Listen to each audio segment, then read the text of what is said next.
प्यारे विद्यार्थी, एक बार फिर से हम आपके साथ में आपके अपने चैनल आओ सीखें भूगोल में हैं और आपके साथ तैयारी के लिए हम बिल्कुल तैयार हैं। आप भी तैयार होंगे बिल्कुल से और अच्छी तैयारी करेंगे, घबराएंगे नहीं। सफलता निश्चित है, लेकिन क्रमशः निरंतर लगातार प्रयास करना होगा। ठीक है, तो उसी कड़ी पे अब हम एक 4 नंबर के क्वेश्चन पर चर्चा करने वाले हैं। 4 अंक का प्रश्न है जिसके आने की संभावना 99% है। अभी तक हमने जितने भी एग्ज़ाम देखे, ज़्यादातर एग्ज़ामों में ये क्वेश्चन आता है, इसलिए संभावना पूरी है कि ये क्वेश्चन आप लोगों को पूछा जा सकता है। इसलिए आप इसको बहुत अच्छे से तैयार कर लेंगे। है बहुत सरल प्रश्न, लेकिन आप लोगों को तैयारी कर लेंगे तो आप लोगों को दिक्कत नहीं जाएगी। बहुत अच्छे तरीके से इसको आप लिखेंगे और बहुत अच्छे अंक लाके आप अच्छे अंकों से भी पास होंगे। ये क्वेश्चन है, बहुत सरल क्वेश्चन है।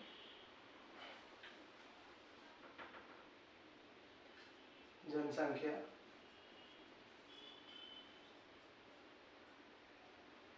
प्रश्न, जनसंख्या घनत्व या पूछा जाएगा वितरण एवं घनत्व, वितरण एवं घनत्व को प्रभावित करने वाले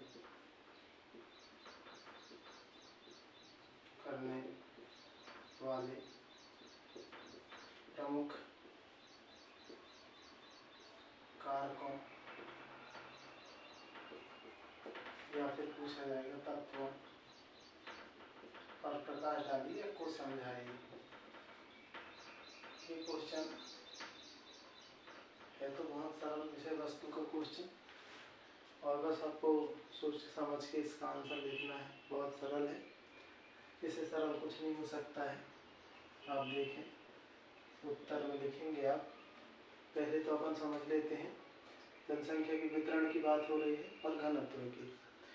जो हम पढ़े थे, भारत के बारे में थोड़ी सी चर्चा करें हम कि हमारा जो भारत का जो राज्य है, ठीक है, कौन सा राज्य है भारत का? बिहार। और भारत के राज्य के बाद जो अरुणाचल प्रदेश है। मतलब यहाँ पर आप देखेंगे हम क्या बताना चाह रहे हैं आपको। बिहार में सबसे ज़्यादा जनसंख्या घनत्व है 1102 व्यक्ति प्रति वर्ग किलोमीटर, और यहाँ पर अरुणाचल प्रदेश में सबसे कम जनसंख्या घनत्व है 17 व्यक्ति प्रति वर्ग किलोमीटर। और भारत के इसी हिस्से पर थार का मरुस्थल भी है। थार के मरुस्थल पे जनसंख्या बहुत कम निवास करती है या नहीं करती है। कुल मिला के बात यह है कि जनसंख्या का घनत्व जो है किसी स्थान पर वितरण कहीं पर ज़्यादा है तो कहीं पर कम है, ये होता है वितरण। तो जनसंख्या का वितरण मतलब कोई देश ऐसा है जहाँ जनसंख्या बहुत अधिक है और कोई देश ऐसा है जहाँ पर जनसंख्या बहुत कम है। इसको जनसंख्या का वितरण कहेंगे। ठीक है, समझ गए होंगे आप। अब हम समझते हैं जनसंख्या घनत्व क्या होता है। जनसंख्या घनत्व की भी हम 2 नंबर के प्रश्नों पर चर्चा कर चुके हैं। जनसंख्या घनत्व कहलाता है, एक बार इसको चर्चा कर लेते हैं यहाँ पर। जनसंख्या घनत्व कहलाता है 1 वर्ग किलोमीटर क्षेत्रफल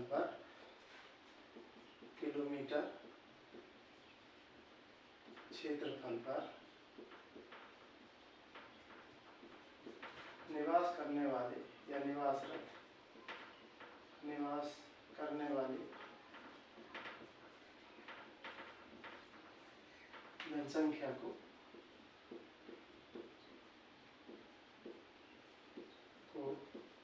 जनसंख्या घनत्व कहते हैं। जनसंख्या घनत्व कहते हैं। अब आप लिखेंगे, अगर विश्व के संदर्भ में पूछा जाए, क्वेश्चन 2 संदर्भ में पूछा जाता है। भारत में जनसंख्या के वितरण में घनत्व को प्रभावित करने वाले कारक, विश्व में जनसंख्या के वितरण और घनत्व को प्रभावित करने वाले कारक। तो भारत की बात करें तो हमें राज्यों के बारे में लिखना है, और विश्व की बात करें तो हमें देश के बारे में लिखना है। जैसे चीन का जनसंख्या घनत्व सर, बांग्लादेश का सबसे ज़्यादा जनसंख्या घनत्व है, तो वो उस तरीके से हमें लिखना होगा देशों के बारे में। अगर भारत पूछ ले तो भारत के राज्यों के बारे में, बिहार सबसे ज़्यादा जनसंख्या घनत्व, अरुणाचल प्रदेश सबसे कम, हिमालय पर्वत में जनसंख्या घनत्व कम, रेगिस्तानी भाग थार कम और स्थल उसमें जनसंख्या कम। तो आप देखेंगे, हम लिखें विश्व या भारत, जो भी पूछा जाए वो लिख लेंगे। विश्व के कुछ क्षेत्र या कुछ देश घने बसे हैं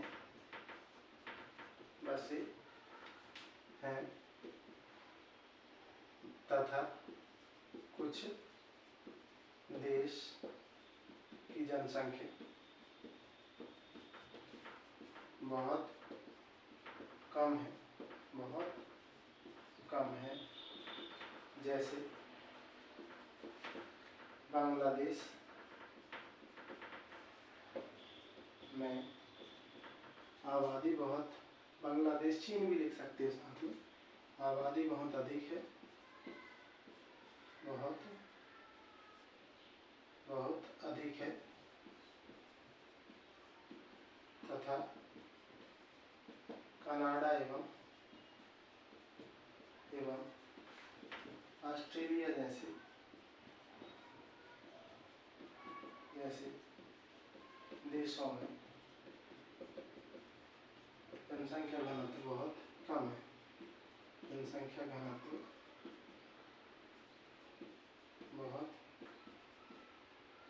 बहुत कम। ये होती है जब हम कोई प्रश्न को शुरू करें तो हमें ऐसा प्रश्न शुरू करना चाहिए। हमारी आदत ऐसी नहीं होती है, बच्चों की आदत ऐसी नहीं होती, सीधा सीधा लिख देंगे जनसंख्या वितरण एवं घनत्व को प्रभावित करने वाले कारक निम्नलिखित हैं। तो वो तरीका गलत होता है, ये तरीका सही है, लेकिन अगर आपको ना बने तो वो तरीका आप यूज़ कर लीजिएगा, कोई दिक्कत नहीं। ठीक है, इतनी चीज़ें लिखने के बाद हम वही लिखेंगे जनसंख्या के वितरण एवं घनत्व को, जनसंख्या के वितरण एवं घनत्व को प्रभावित करने वाले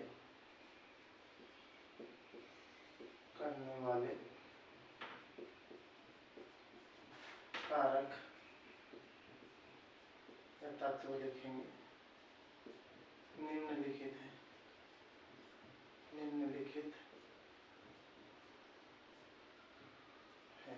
ठीक है, ऐसा करके लिख देंगे। अब ये जो है, जो कारक हैं उसको समझ लें आप। दो तरीके के कारक होते हैं, पहले हम समझा दें उसके बाद समझेंगे आप। भौतिक कारक और दूसरे होते हैं मानवीय कारक।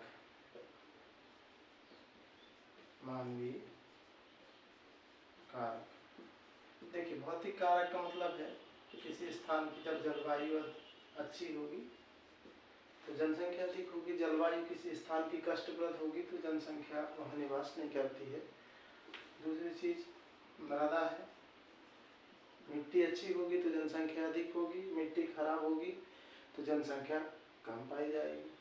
तीसरा जल उपलब्धता, आप समझते हैं इस चीज़ों को, अगर किसी स्थान पर जल उपलब्ध होगा तो वहाँ जनसंख्या का घनत्व अधिक होगा, जल उपलब्ध नहीं होगा तो जनसंख्या का घनत्व कम होगा। ठीक है, इजी वे में इन चीज़ों को लिख लेंगे आप।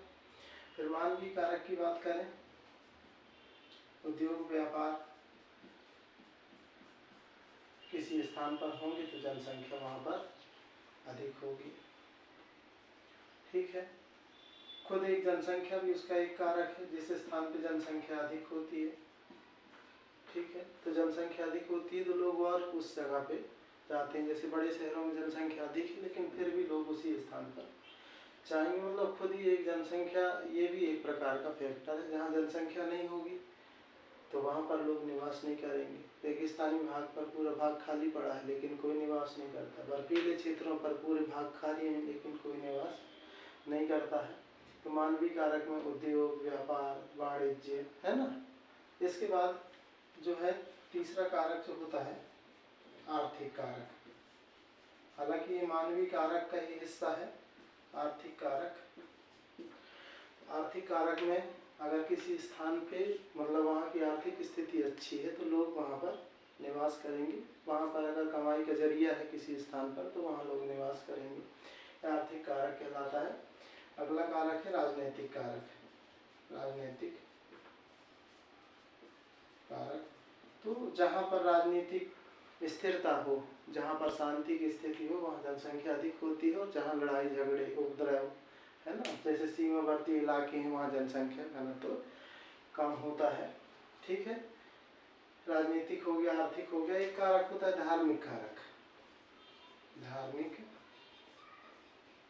कारक धर्म जिस स्थान पे, जैसे कि भारत जैसे विकासशील देश में सबसे बड़ी समस्या है वो यही है, धार्मिक समस्या कि लोग जो है अपने धर्म के लोग जहाँ रहते हैं उसी जगह पे रहना पसंद करते हैं। दूसरी जगह लोग जाएंगे तो अनकंफर्टेबल हो जाएंगे। मुस्लिमों के बीच में अगर हिंदू जाएंगे रहेंगे तो उनको थोड़ा सा ठीक नहीं लगेगा।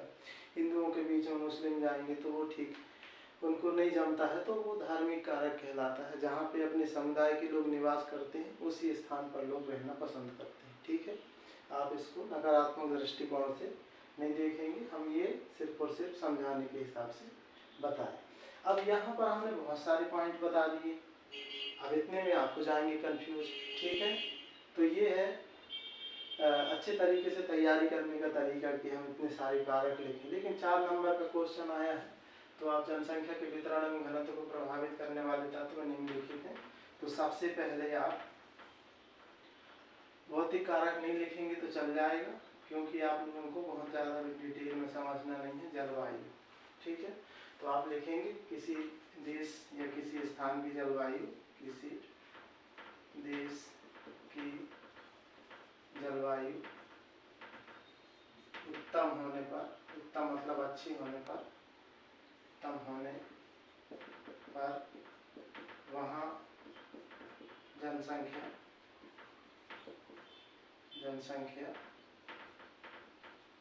अधिक निवास करती है, अधिक निवास करती है। इसके विपरीत जलवायु कष्टप्रद होने पर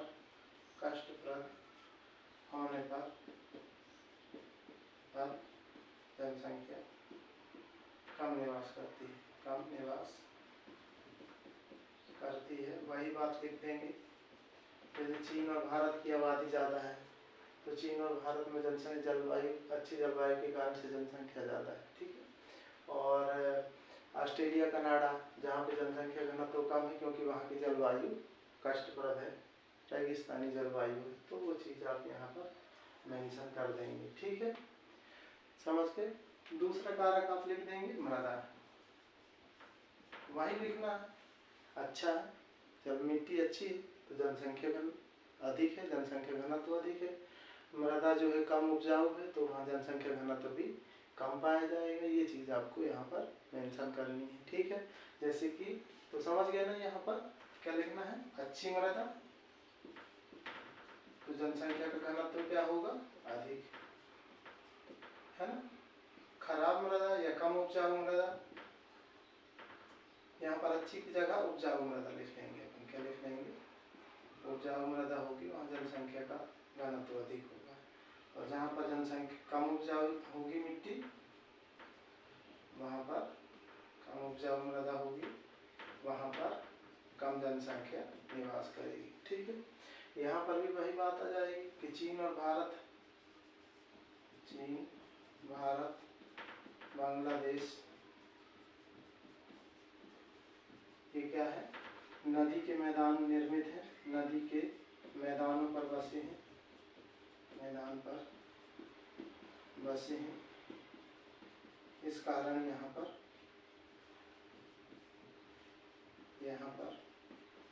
कृषि अच्छी होती है,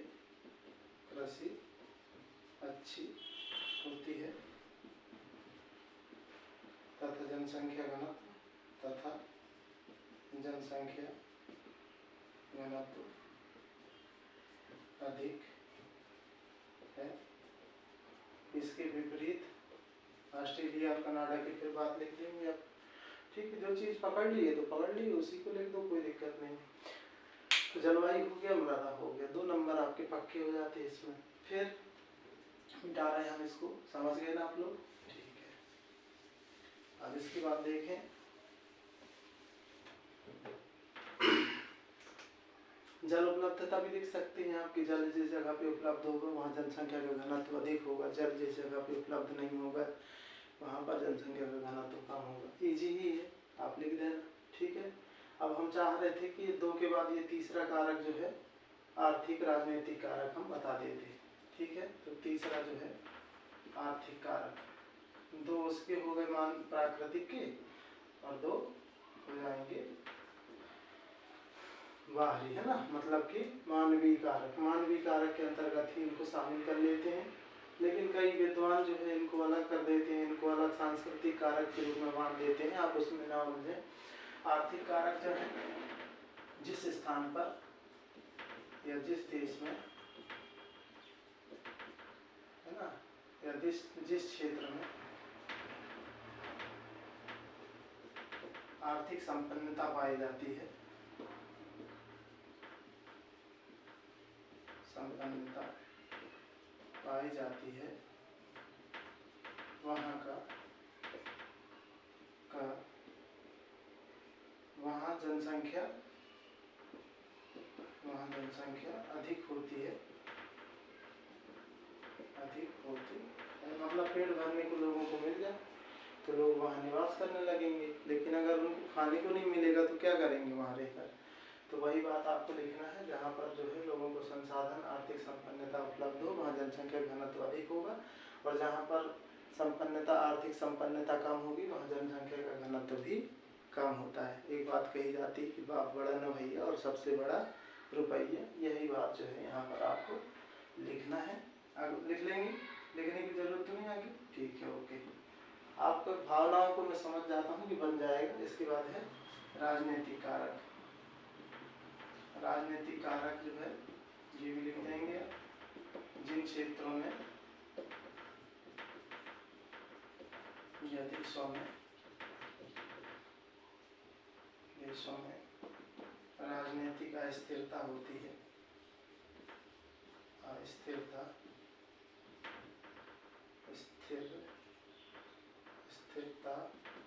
होती है, वहाँ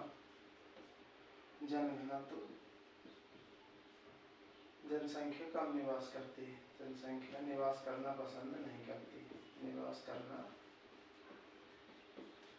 पसंद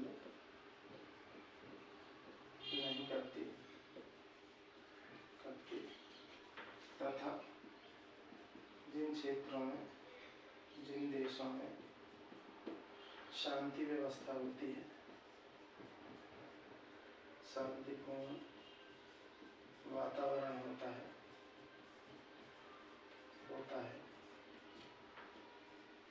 वहाँ जनसंख्या अधिक निवास करती है। ठीक है, जनसंख्या अधिक निवास करती है। ठीक है, ये चीज़ लिख देंगे। आंकड़ों पे हम अभी नहीं जा रहे हैं, फोकस नहीं कर रहे हैं, इसको डिटेल से पढ़ाएंगे तो 1 घंटे की क्लास है।